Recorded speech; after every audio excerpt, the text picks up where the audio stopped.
Hello, everyone. I have the privilege today of talking to Dr. B.Peterson, who's been a very effective spokesman on the pandemic front during the COVID-19 crisis, both imaginary and real. Dr. B.Peterson has fought in the public domain to bring accurate information about the pandemic and the potential negative consequences of lockdowns and other COVID-19 interventions to widespread public attention. He is a professor and researcher specializing in the economics of healthcare. B.Peterson received all 4 of his degrees, an MA, an MD, and a PhD in economics from Stanford University. He is currently the director of Stanford's Center for Demography and Economics of Health and Aging.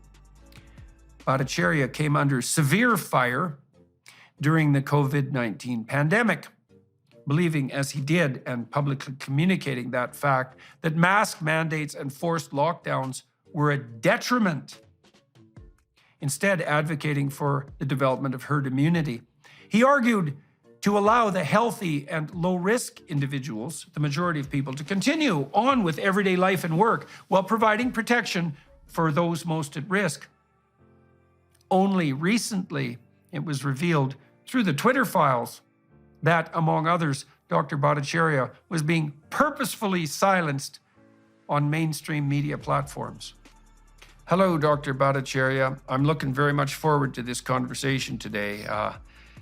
We met recently at Stanford conference on academic freedom, and that was the first time we'd met in public. I'd been following what you'd been doing for a long time, but it was good to see you there, and it's good to have this opportunity to talk through what's happened over the last 3 years, especially, I would say, in light of the recent Cochrane review, for example, that indicated there's no evidence whatsoever that masks were effective in preventing or even delaying the transmission of COVID-19. And I've watched the usual apologists try to wend their way around that review, but the Cochrane reviews are pretty damn reliable, and they're conservative too in their claims and are known for that, right? I mean, the Cochrane reviews aren't going to come out and say that masks don't work if the people who wrote the reviews aren't pretty damn convinced that masks don't work.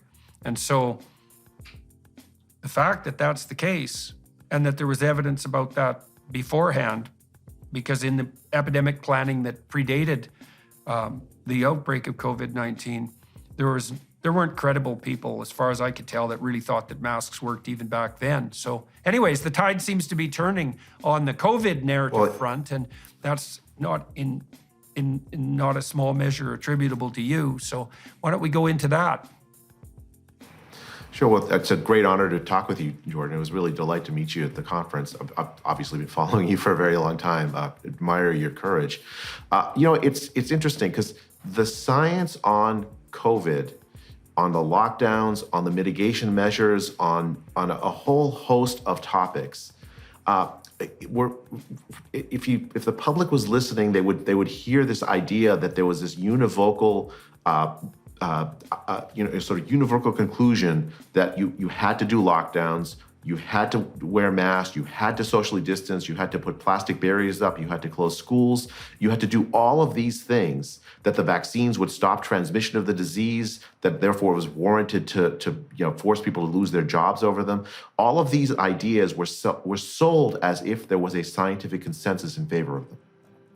That was a lie. There was never a scientific consensus on almost any of the topics. And as you say on masks, in fact, the pre-existing narrative, the pre-existing idea among most scientists before the pandemic was quite the opposite direction. What happened was a relatively small group, a cartel almost, of very powerful scientific bureaucrats took over the whole apparatus of science, at least as far as the public eye was concerned, dominated the media, dominated the message to politicians. And as a result, we had a catastrophic response to COVID, and we're going to be paying the cost of that for a very long time. So let's dig into that, because it's so easy in the current political climate for discussion to become conspiratorial, right? And the idea of a cartel, well, that sounds conspiratorial. Now, I've been trying to think that through, and so A system of ideas can act like a conspiracy, even if it doesn't make itself manifest as a direct conspiracy, because a system of ideas has an internal, intrinsic ethos and view and implications for actions that unfold across time. If you read the Gulag Archipelago, for example, Solzhenitsyn does a masterful job of indicating how the consequences, the brutal tyrannical actions of Lenin and Stalin were necessary concomitants to or necessary outcomes of the axioms that were embedded in the communist worldview. They weren't deviations from some properly utopian norm. They were exactly what you'd expect if you put those principles into operation. And I see similar things going on around us now. Let's say on the politically correct front, I don't really believe there's a conspiracy of politically correct people who are meeting in secret to direct the world, although if there was, the WEF would probably qualify. But I do think that systems of ideas can act as conspiratorial agents. Now, in this case, it's more complex, though. So there's a cartel who's pushing forward this narrative. And the question is, well, or a system of ideas that's generating it. And the question is, well, to what end? That's one question. And the other question is, who benefits?